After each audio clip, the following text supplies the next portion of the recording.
the best of influencer and brand content for the month of July to date. So a few of these pieces of content I'm going to feature here are August content, but by the time we're shooting this, they're already up, so let's feature them. If you're new here, please consider subscribing. We talk about brands, influencers, content creation, industry news, in that whole universe. So yeah, join the family. So let's get started. I want to start with brand campaigns that really stood out to me. The first being CeraVe. So skincare has become, it's a big industry in Kenya right now. I believe most people, if not everyone, have a skincare routine. And so far, I have seen both positive and negative sentiments, especially on TikTok. I think there's someone who did a whole video talking about how skincare, a certain brand, only works for influencers, the product is not nice.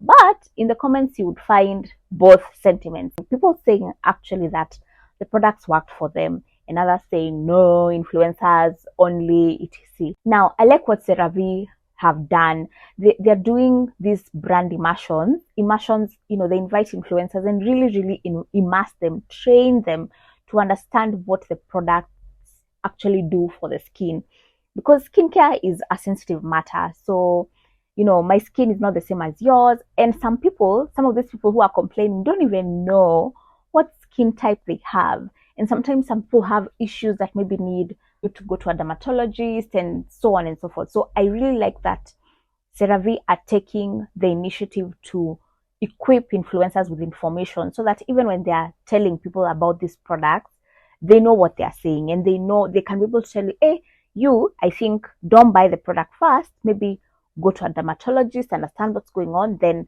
you can test the product. Yeah, this time they even had like a sink, a station where you can go try the product, wash it off, and understand what it's doing to the skin. Yeah, so really nice. I like that they're taking that initiative to make sure that customers are equipped with the information fast. So please be gracious with influencers when it comes to skincare.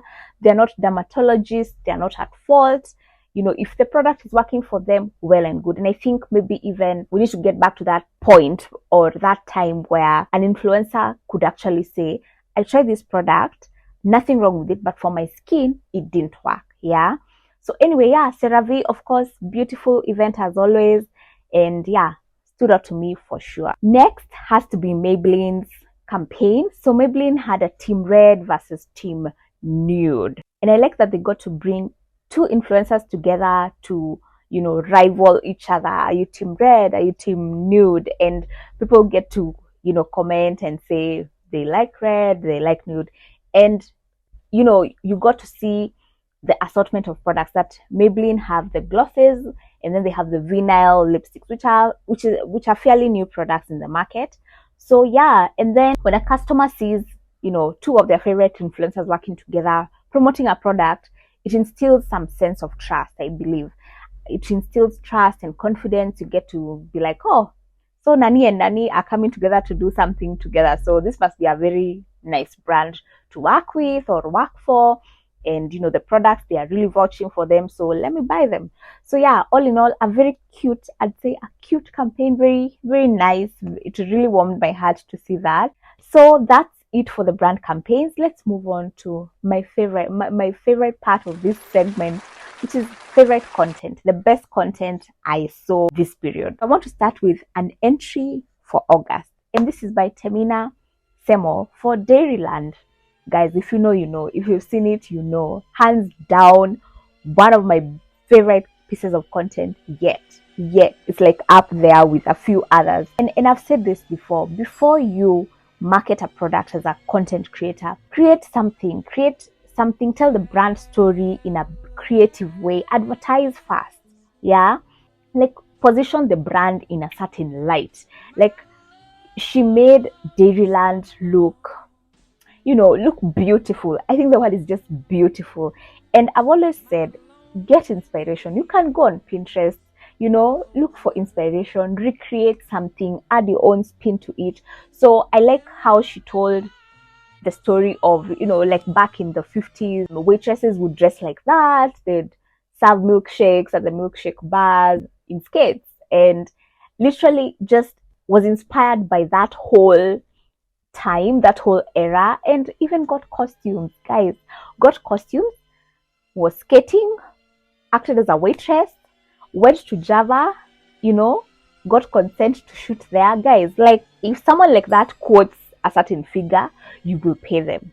Imagine, like, you will not even debate. You'll be like, you know what? This piece of content should be on a TVC somewhere, should be on TV as an ad. Please, how much? How much? Tell me. I like that she showcased the different flavors and is serving her friends, and everything just about it is beautiful. And of course, the videography work was well done, very cinematic.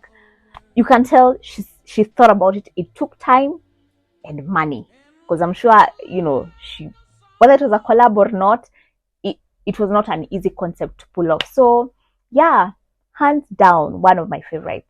Next up is just Ivy's When in Karen series for Victoria Homes. Oh, a beautiful series, guys. Karen do as the Karenites do. I love everything about it. From the storytelling, she's acting like this Karen woman, a rich woman who has horses. She's coming to the store with a horse and is parking it outside the store, getting in. Everything about how she tells the story of this Karen woman, this Karenite, is beautiful. There's an aspect of comedy going on with it, but in all of it, you get to see the products. Yeah, she's telling the story of, say, a couch. It's very comfortable. When she did the collab with Moshiri, Moshiri acting as her mom, you get to see like the bed. When the mom talks about the bed and how she loves the color, they had the same color, yeah, and so on and so forth. So I really like the storytelling, but also that she's taking us to see the different products at the store, but not just, hi guys, so today I'm at Victoria, this couch I'm sitting on is very comfortable. No, there's a story to it, and that captures you as a customer, as an audience. So really very nicely done advertising, very nice. Next up is the Magunga for Fresh. I talked about Fresh last month, and it's coming back again because it's a very, very fresh campaign. I love the influencer campaign. I love the content. Everything about it is fresh. So the Magunga loves fashion, but he's also a photographer and a cinematographer. And in this piece of content, he showcases the different flavors of the fresh gum in fashion form. So invites his buddies. They have like this shoot or something going on in town. Everyone is dressed as different flavors. Like, it's simple, but it's fun. Next up is Kimanzi for Techno, and creating content for a phone is not easy. And in this case, the feature he was trying to highlight is the battery power of the phone, that it's, I don't know, 5,000 mAh. Like, it's not easy to illustrate that in your content, but he was able to do it. So he's taking us to a desert, and he's saying if this Techno was there during Jesus' time in the wilderness, they're crossing the Red Sea. Like, he was vlogging, so he was acting as though he's vlogging with the phone for like 4 days, just explaining what's happening. Today, we've crossed the Red Sea. I don't know, Moses coming down with the commandments, with the tablet, like showing how the phone was still charged up 4 days straight without having to recharge it. Like, very, very smart, very clever. It's very clear. It comes out very clearly that, this phone really works charge. Like, the charge will last you many days, and he's in harsh conditions. He's shooting a lot of content, explaining what's happening every day. Yeah, so of course, costuming, Kimanzi is like OG when it comes to buying costumes and styling himself to match different characters. So I really like that. And of course, the location, whether he was in the wilderness or not, I don't know. With Kimanzi, you don't know whether it's green screen or he was actually there. So again, very, very clever. Last but certainly not least has to be Jacky Vike for Barbie. So she challenged herself to do the Barbie challenge. Everybody else was doing, hey Barbie, hey Ken. But for her, she just was in her element. The same car house usually takes us to, but this time transformed it to look like a Barbie doll house. Yeah, like a Barbie house. Everything, even the floor, is pink.